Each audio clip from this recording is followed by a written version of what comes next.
Hello guys, in this video, I will show you how to set up N8N on Hostinger. So step 1, log into your Hostinger Edge panel account. Step 2, go to your VPS dashboard and select Ubuntu 24.04 with N8N template. Step 3, click install template, acknowledge that data will be erased, and set a root password. Step 4.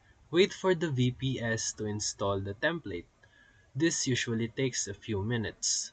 Step 5. Once done, click Manage App or visit n8n.your VPS-hostname. Step 6.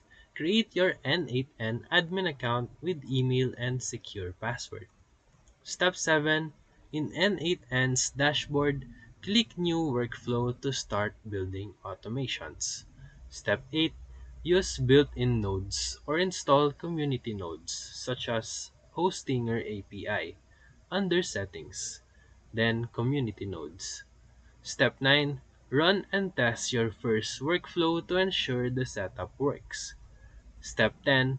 Optionally configure HTTPS. Create environment variables or connect external services. Step 11. Monitor uptime and usage in Edge panel.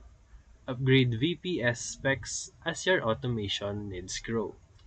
If this video helped you, feel free to like and subscribe for more quick tutorial videos. Thank you for watching.